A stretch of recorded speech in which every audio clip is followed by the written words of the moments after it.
നമസ്കാരം, ഞാൻ ശ്രുതി നിതിൻ. ശ്രുതിസ് കുക്കറിയുടെ മറ്റൊരു വീഡിയോയിലേക്ക് നിങ്ങൾക്ക് എല്ലാവർക്കും ഒരിക്കൽ കൂടി സ്വാഗതം. നമ്മൾ നല്ലൊരു മധുരമായിട്ടാണ് വന്നിരിക്കുന്നത്. നല്ല ഈസി ആയിട്ട് ഉണ്ടാക്കാൻ പറ്റുന്ന ഒരു പുഡിങ്ങിൻ്റെ റെസിപ്പി ആയിട്ടാണ് നമ്മളിന്ന് കാണിക്കുന്നത്. വളരെ എളുപ്പത്തിലും നല്ല ടേസ്റ്റോടും കൂടി കഴിക്കാൻ പറ്റുന്ന നല്ലൊരു സേമിയ പുഡിങ്ങാണ് നമ്മൾ ഉണ്ടാക്കുന്നത്. അപ്പോൾ നമുക്ക് എങ്ങനെയാണ് ഉണ്ടാക്കുന്നത് നോക്കാം. വീഡിയോയിലോട്ട് പോകാം. ഈ പുഡിങ്ങിലേക്കായിട്ട് നമുക്ക് പാല് വേണം. പാല് നമുക്ക് ആദ്യം തന്നെ നന്നായിട്ടൊന്ന് തിളപ്പിച്ചെടുക്കണം. നമ്മളിവിടെ ഒരു 2 കപ്പ് പാൽ എടുത്തിട്ടുണ്ട്. അത് തിളയ്ക്കാനായിട്ട് അടുപ്പത്ത് വെച്ചിരിക്കുകയാണ്. ഇതൊരു 1/2 ലിറ്റർ പാലായിട്ട് എടുത്തിരിക്കുന്നത്. ഇനി ഇതിലോട്ട് നമ്മൾ മധുരത്തിനായിട്ട് ചേർക്കുന്നത് പഞ്ചസാരയാണ്. നമ്മളിവിടെ ഒരു 6 ടേബിൾ സ്പൂൺ പഞ്ചസാര ചേർത്ത് കൊടുക്കുന്നുണ്ട്. അപ്പോൾ പഞ്ചസാര അളവിലൊക്കെ നിങ്ങൾക്ക് വേണമെങ്കിൽ മാറ്റം വരുത്താം. അത് നിങ്ങളുടെ മധുരത്തിനനുസരിച്ചിട്ട് കൂട്ടിയോ കുറച്ചൊക്കെ ചേർക്കാം. അപ്പോൾ അത് നിങ്ങൾ നോക്കിയിട്ട് അവസാനം നിങ്ങൾക്ക് ഒഴിക്കണേറ്റ് മുന്നേ നോക്കാം. അതിനനുസരിച്ചിട്ട് ചേർത്താൽ മതി. അപ്പോൾ പിന്നെ നമുക്ക് ഇതിലേക്കായിട്ട് വേണ്ടത് ചൈന ഗ്രാസ് ആണ്. അപ്പോൾ നമ്മളിവിടെ എടുത്തിരിക്കുന്നത് ബേക്കേഴ്സിൻ്റെ പ്ലെയിൻ ചൈന ഗ്രാസ് ആണ്. ഇതൊരു 10 ഗ്രാം ആട്ടോ വരുന്നത്. അപ്പോൾ ഈ ഇതിലേക്കായിട്ട് അതായത് 2 കപ്പ് പാലിക്കായിട്ട് 8 മുതൽ 10 ഗ്രാം വരെ നമുക്ക് ചൈന ഗ്രാസ് ഉപയോഗിക്കാം. അപ്പോൾ 10 ഗ്രാം ആക്കുമ്പോൾ പെട്ടെന്ന് നമുക്ക് സെറ്റായിട്ട് കിട്ടും. ഇതിനൊരു 47 രൂപയാണ് വരുന്നത്. അപ്പോൾ ഇതിൻ്റെ നമ്മുടെ ഡേറ്റ് എന്ന് പറയുന്നത്, അതായത് ഇതിൻ്റെ എക്സ്പയറി ഡേറ്റ് എന്ന് പറയുന്നത് 24 മന്താണ് ഇവർ കൊടുത്തിരിക്കുന്നത്. അപ്പോൾ ഞാൻ ജസ്റ്റ് ഇതിൻ്റെ എല്ലാ കാര്യങ്ങളൊന്നും പറഞ്ഞത് മാത്രം. ഇനി നമുക്ക് ഇത് പൊട്ടിച്ചതിന് ശേഷം ഈ ചൈന ഗ്രാസ് ഒന്ന് കഷ്ണങ്ങളാക്കിയെടുക്കാം. അതിനുശേഷം ഇത് കുറച്ച് വെള്ളത്തിലൊന്ന് കുതിർക്കാനായിട്ട് ഇടാം. അപ്പോൾ ഈ സമയം നമുക്ക് അത് ചെയ്ത് വെക്കാം. അവിടെ പാല് തിളയ്ക്കാനായിട്ട് നമ്മൾ വെച്ചിട്ടുണ്ട്.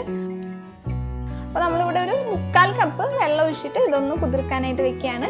പാല് ഇടയ്ക്കൊന്ന് ഇളക്കി കൊടുക്കണം കേട്ടോ, പാട കെട്ടാണ്ടിരിക്കാനായിട്ട്. അതും കൂടി ഇതിൻ്റെ ഇടയ്ക്കൊന്ന് ചെയ്തേക്കണേ. എന്നിട്ട് നമുക്ക് ഈ സമയത്ത് തന്നെ നമുക്ക് ഇതിലേക്ക് ആവശ്യമായിട്ടുള്ള സേമിയ ഒന്ന് വറുത്തെടുക്കാം. അപ്പം അതിനായിട്ട് ഒരു ചീനിച്ചട്ടി എടുത്തിട്ടുണ്ട്. അപ്പം അതിലോട്ട് 1 ടേബിൾ സ്പൂൺ നെയ്യ് ചേർത്ത് കൊടുക്കുകയാണ് നമ്മൾ. അപ്പം നെയ്ക്ക് പകരം നിങ്ങളുടെ കയ്യിൽ ബട്ടർ ഉണ്ടെങ്കിൽ അതായാലും വേണമെങ്കിൽ എടുക്കാം. അപ്പം അതിനുശേഷം ഇതിലോട്ട് നമുക്ക് സേമിയ ചേർത്ത് കൊടുക്കാം. അപ്പോൾ സേമിയ ഇതുപോലെ ചെറിയ കഷ്ണങ്ങളാക്കിയിട്ട് ഇങ്ങനെ പൊട്ടിച്ച് വെച്ചോക്കാണ്. അതാണ് ഇപ്പോൾ ഇതിലേക്ക് ചേർത്ത് കൊടുക്കുന്നത്. എന്നിട്ട് നന്നായിട്ട് വറുത്തെടുക്കണം. ഒരു ഗോൾഡൻ ബ്രൗൺ കളർ ആവണ വരെ നന്നായിട്ട് വറുത്തെടുക്കുക. അപ്പോൾ നമ്മൾ ഇതിലോട്ട് ഇതുപോലെ ചെറുതാക്കി വെച്ചിട്ടുള്ള ഒരു 1/2 കപ്പ് സേമിയാട്ടോ ചേർത്ത് കൊടുത്തിരിക്കുന്നത്. അപ്പോൾ നിങ്ങളുടെ അടുത്ത് ഇങ്ങനെ വറുത്തിട്ടുള്ള സേമിയ ഇല്ല, അപ്പോൾ നമുക്ക് പുറത്തുനിന്നൊക്കെ വാങ്ങിയിട്ടല്ലോ. അപ്പോൾ അങ്ങനെ വറുത്തിട്ടുള്ള സേമിയ ഉണ്ടെങ്കിൽ അത് ചേർത്താലും മതി. അപ്പോൾ അങ്ങനെയാണെങ്കിൽ നിങ്ങൾക്ക് ഈ സ്റ്റെപ്പ് ഒഴിവാക്കാൻ അങ്ങനെ ചെയ്തൊന്നുമില്ല. അങ്ങനെ സേമിയ നമ്മൾ ഈ ഒരു കളർ ആവണ വരെ നന്നായിട്ട് വറുത്തെടുത്തിട്ടുണ്ട്. ഒരു പുളിർമ്പിൻ്റെ കളർ എന്നൊക്കെ പറയില്ലേ, ആ ഒരു കളർ ആവണ വരെ നമ്മളിത് നന്നായി വറുത്തെടുത്തു. പിന്നെ നമുക്ക് ഫ്ലെയിം ഓഫ് ചെയ്യാം. അത് കഴിഞ്ഞിട്ട് ഇത് ചട്ടീന്ന് അപ്പം തന്നെ മാറ്റി വയ്ക്കുക, അല്ലെങ്കിൽ ഇത് ഇനിയും കൂടുതൽ ഇരുന്നിട്ട് കളർ മാറും. അപ്പം ഇങ്ങനെ നമ്മൾ അപ്പുറത്തെ അടുപ്പിൽ സേമിയ നന്നായിട്ട് വറുത്തെടുക്കുന്ന സമയത്തോളം തന്നെ പാല് അവിടെ തിളച്ചുകൊണ്ടിരിക്കുകയായിരുന്നു. അത് നമ്മൾ ഇടയ്ക്കൊന്ന് ഇളക്കി കൊടുത്തുകൊണ്ടിരുന്നോടുന്നു, അത് പാട കെട്ടി പോകാണ്ടിരിക്കാൻ വേണ്ടിയിട്ട്. അപ്പോൾ ഈ സമയത്ത് പാല് നന്നായിട്ട് തിളച്ചുകൊണ്ടിരിക്കാവും. അപ്പോൾ തന്നെ നമുക്ക് ഇതിലോട്ട് വറുത്ത് വെച്ചിരിക്കുന്ന സേമിയ ചേർത്ത് കൊടുക്കാം. അപ്പോൾ നമ്മൾ മുഴുവനായിട്ടും ആ സേമിയ ചേർത്ത് കൊടുക്കണ്ട കേട്ടോ. നമുക്ക് പുഡിങ് സെറ്റ് ആവണോട് കൂടി തന്നെ മുകളിൽ ഇടാനായിട്ട് കുറച്ചൊന്ന് മാറ്റി വയ്ക്കാം. അതിനുശേഷം ബാക്കിയുള്ളതെല്ലാം സേമിയ നമുക്ക് ഇതിലോട്ട് ചേർത്ത് കൊടുക്കാം. പിന്നെ ഈ സേമിയ ഇതിൽ കിടന്നിട്ട് നമ്മൾ പായസത്തേക്ക് വേവിച്ചെടുക്കണ പോലെ അത്രത്തോളം ഇങ്ങനെ വെന്ത് കുഴയണ പോലെ രീതിയിൽ വേവിച്ചെടുക്കേണ്ട ആവശ്യമൊന്നുമില്ല കേട്ടോ. ഒരു ഏകദേശം ഒരു 1/4 ഭാഗത്തോളം വെന്ത് കിട്ടിയാൽ മതി. അപ്പം ഇതുപോലെ ഒരു 5-6 മിനിറ്റ് ഈ സേമിയ ഇതിൽ കിടന്നിട്ട് നന്നായിട്ട് തന്നെ തിളപ്പിച്ചെടുക്കുക. ഇപ്പോൾ ഒരു 6 മിനിറ്റ് ഒക്കെ കഴിയുമ്പോൾ നമുക്ക് ഇനി ഇതിലേക്ക് ആവശ്യമായിട്ടുള്ള ചൈന ഗ്രാസ് നമുക്കൊന്ന് ഉരുക്കിയെടുക്കാം. അപ്പോൾ ഈ സമയം അപ്പുറത്തെ അടുപ്പിൽ നമ്മൾ ചൈന ഗ്രാസ് ഉരുക്കാൻ വെക്കുകയാണ്. അതായത് ഒരു 6 മിനിറ്റ് ഒക്കെ ഈ സേമിയ ഇട്ടതിന് ശേഷം ഒന്ന് നന്നായിട്ട് തിളപ്പിച്ചെടുത്തതിന് ശേഷം നമ്മളിത് ഉരുക്കിയെടുത്താൽ മതി. ലോ ഫ്ലെയിമിൽ വെച്ചിട്ട് ഇതുപോലെ ചെറുതായിട്ടൊന്ന് ഇളക്കി കൊടുത്തിട്ട് ഇത് നന്നായിട്ട് ഒന്ന് ഉരുക്കിയെടുക്കുക.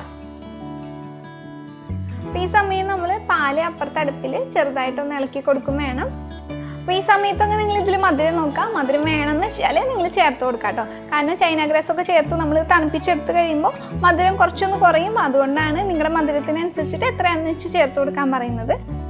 ഈ സമയത്ത് നമ്മൾ ഇതിലോട്ട് കുറച്ച് വാനില എസൻസും കൂടി ചേർത്ത് കൊടുക്കാം. വാനില എസൻസ് ഇല്ലാത്തവരാണെങ്കിൽ നിങ്ങൾക്ക് അതിന് പകരം വേണമെങ്കിൽ ഏലക്കായും ചേർത്ത് കൊടുക്കാം. ഏലക്കായ പൊടിച്ചിട്ട് ചേർത്ത് കൊടുത്താൽ മതി. ഇവിടെ നമ്മൾ ഒരു 1/2 ടീസ്പൂൺ വാനില എസൻസ് ആട്ടോ ചേർത്ത് കൊടുത്തിരിക്കുന്നത്. എന്നിട്ട് നന്നായിട്ടൊന്ന് ഇളക്കിക്കൊണ്ടിരിക്കുക. അപ്പോൾ അപ്പുറത്തെ അടുപ്പിൽ നമ്മൾ ചൈന ഗ്രാസ് നോക്കണം. ഇപ്പോൾ ഈ ചൈന ഗ്രാസ് ഒക്കെ ഇതുപോലെ നന്നായിട്ട് ഇങ്ങനെ മെൽറ്റ് ആയിട്ട് കിട്ടിയിട്ടുണ്ട്. ഇങ്ങനെയായിരിക്കും നമുക്ക് ഇരിക്കുക. ഇനി നമുക്ക് ഫ്ലെയിം ഓഫ് ആക്കി കൊടുക്കാം.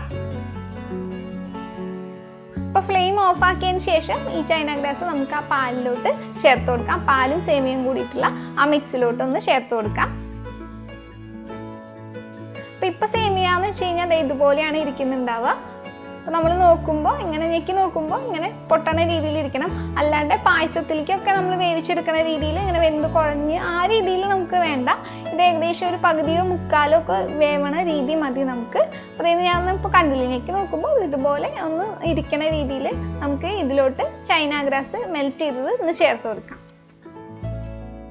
അപ്പോൾ മുഴുവനായിട്ട് ഈ ചൈന ഗ്രാസ് ഇതിലോട്ട് ചേർത്ത് കൊടുത്ത ശേഷം ഇത് നന്നായിട്ട് ഒന്ന് ഇളക്കി കൊടുക്കാം.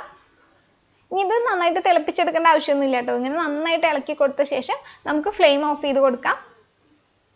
പിന്നെ ഈ മിക്സ് നമ്മൾ ഏത് പാത്രത്തിൽ വെച്ചിട്ടാണോ സെറ്റ് ചെയ്യണമെന്ന് വെച്ച് കഴിഞ്ഞാൽ അതിലേക്ക് ഒഴിച്ചു കൊടുത്താൽ മാത്രം മതി. അപ്പോൾ നമ്മളിവിടെ സ്റ്റീലിൻ്റെ ഒരു പാത്രത്തിലാണ് അത് ഒഴിച്ചിട്ട് സെറ്റ് ചെയ്യാൻ വെക്കുന്നത്. അതായത് സ്റ്റീലിൻ്റെ ഒരു കിണ്ണത്തിലാണ് ഇത് ഒഴിച്ചു കൊടുക്കുന്നത്. കിണ്ണത്തിൽ ഒഴിച്ചു കൊടുത്താൽ അതിൻ്റെ ഫുള്ള് നിറഞ്ഞു നിൽക്കുന്ന രീതിയിലൊന്നും ഇല്ല കേട്ടോ. അത് കാണുന്ന പോലെ ഏകദേശം പകുതിയോളൊക്കെ വരുന്നുള്ളൂ. അപ്പോൾ നിങ്ങൾക്ക് ഇഷ്ടമുള്ള പാത്രത്തിൽ ഒഴിച്ചിട്ട് സെറ്റ് ചെയ്യാൻ വെക്കാം. അപ്പോൾ ഞാൻ നേരത്തെ പറഞ്ഞ പോലെ തന്നെ നമ്മൾ 10 ഗ്രാം ചേർക്കണമെങ്കിൽ പെട്ടെന്ന് തന്നെ സെറ്റായിട്ട് കിട്ടും. മുഴുവനായിട്ട് ഈ സ്റ്റീലിൻ്റെ പാത്രത്തിലോട്ട് നമ്മളിത് ഒഴിച്ചു കൊടുത്ത ശേഷം ഇത് ഞാനൊന്ന് ഇളക്കി ഒന്ന് ലെവൽ ചെയ്ത് കൊടുക്കുന്നുണ്ട്. അതിനുശേഷം നമ്മൾ നേരത്തെ തന്നെ കുറച്ച് സേമിയ ബാക്കി വയ്ക്കാൻ പറഞ്ഞിട്ടുണ്ടായിരുന്നു. മുഴുവനായിട്ട് ഈ പാലിലോട്ട് ഇട്ട് കൊടുക്കണ്ടെന്ന് പറഞ്ഞിട്ടുണ്ടായിരുന്നു. ബാക്കി വെച്ചിട്ടുള്ള സേമിയ ഇതിൻ്റെ മുകളിലോട്ടായിട്ട് ഇട്ട് കൊടുക്കാണ്. ഇങ്ങനെ ഇട്ട് കൊടുക്കുമ്പോൾ കുറച്ചും കൂടി ഒരു ഭംഗിയിലുള്ള സേമിയ നമുക്ക് കാണാൻ പറ്റും. അതിന് വേണ്ടിയിട്ട് ഒരു ഡെക്കറേഷന് വേണ്ടിയിട്ട് നമ്മൾ ചേർത്ത് കൊടുക്കുന്നതാണ്. വേണമെങ്കിൽ ചേർത്ത് കൊടുത്താൽ മതി, അല്ലെങ്കിൽ നിങ്ങൾക്ക് മുഴുവനായിട്ട് ഇത് പാലിലിട്ട് കൊടുക്കാം. അപ്പോൾ വറുത്തിട്ട് നമ്മൾ ബാക്കി വെച്ചിട്ടുള്ള ആ സേമിയ ഇതിൻ്റെ മുകളിലായിട്ട് മുഴുവനായിട്ട് ഇട്ട് കൊടുത്ത ശേഷം നമുക്കിനി ഇത് ഫ്രിഡ്ജിൽ നേരിട്ട് തന്നെ വെക്കാം. ഫ്രീസറിലല്ല കേട്ടോ, ഫ്രിഡ്ജിൽ വെച്ചിട്ട് ഇതൊന്ന് സെറ്റ് ചെയ്തെടുക്കാം. അപ്പോൾ ഇത് നന്നായിട്ട് തണുത്ത് കഴിഞ്ഞാൽ നമുക്കിത് മുറിച്ചിട്ട് കഴിക്കാവുന്നേ ഉള്ളൂ. ഇത്രയുള്ള നമ്മുടെ പുഡിങ് വളരെ എളുപ്പമാണ് നമുക്ക് ഉണ്ടാക്കിയെടുക്കാനായിട്ട്. ഇപ്പോൾ ഇതേ അങ്ങനെ നമ്മൾ ഫ്രിഡ്ജിൽ വെച്ച് നന്നായിട്ട് തണുപ്പിച്ചിട്ട് ഇത് കൊണ്ടുവന്നതാണ്. ഞാനിത് മുറിച്ചിട്ട് ഒന്ന് കാണിച്ചു തരാം. അപ്പോൾ നല്ല എളുപ്പമുള്ള ഈ പുഡിങ് നിങ്ങൾ തീർച്ചയായിട്ടും എല്ലാവരും ഒന്ന് ഉണ്ടാക്കി നോക്കുക. ഉണ്ടാക്കി നോക്കിയിട്ട് നിങ്ങളുടെ കമന്റ്സ് ഒക്കെ അറിയിക്കുക. വളരെ എളുപ്പമായിട്ട് ഈസി ആയിട്ട് നമുക്ക് ഉണ്ടാക്കിയെടുക്കാവുന്നേ ഉള്ളൂ. അപ്പോൾ ഉണ്ടാക്കി നോക്കിയിട്ട് ഇഷ്ടപ്പെടുകയാണെങ്കിൽ വീഡിയോക്ക് ലൈക്ക് ചെയ്യാനും അതുപോലെ തന്നെ കമന്റ് ചെയ്യാനും മറക്കരുത്. ഇഷ്ടപ്പെട്ടതാണെങ്കിൽ നിങ്ങൾ മറ്റുള്ളവർക്ക് കൂടി ഈ റെസിപ്പി ഒന്ന് ഷെയർ ചെയ്ത് കൊടുക്കണം. അപ്പോൾ ഇതുപോലെയുള്ള നല്ല നല്ല റെസിപ്പികളുമായിട്ട് നമുക്ക് വീണ്ടും കാണാം കേട്ടോ. അപ്പോൾ നിങ്ങൾ ഈ ചാനൽ ഇതുവരെ സബ്സ്ക്രൈബ് ഒന്നും ചെയ്തിട്ടില്ലെങ്കിൽ വീഡിയോസ് ഒക്കെ ഒന്ന് പോയി നോക്കുക. കണ്ടിട്ട് നിങ്ങൾക്ക് ഇഷ്ടപ്പെടുകയാണെങ്കിൽ ഒന്ന് സബ്സ്ക്രൈബ് ചെയ്യാനായിട്ട് മറക്കല്ലേ. അതോടൊപ്പം തന്നെ നിങ്ങൾ ഈ ചാനലിലെ മറ്റു വീഡിയോസ് ഒക്കെ ഒന്ന് പോയി കണ്ടു നോക്കുക. കണ്ടു നോക്കിയിട്ട് ഇഷ്ടപ്പെട്ടതൊക്കെ ഉണ്ടാക്കി നോക്കിയിട്ട് അഭിപ്രായങ്ങളൊക്കെ അറിയിക്കാൻ മറക്കല്ലേ. അപ്പോൾ മറ്റൊരു നല്ല റെസിപ്പിയിലൂടെ നമുക്ക് വീണ്ടും കാണാം. അതുവരെ നിങ്ങൾ എല്ലാവരും നല്ല ഭക്ഷണം കഴിച്ച് ഹെൽത്തി ആയിട്ട് സന്തോഷമായിട്ട് തന്നെ ഇരിക്കുക. അപ്പോൾ വീണ്ടും കാണുന്നവരെ ബൈ.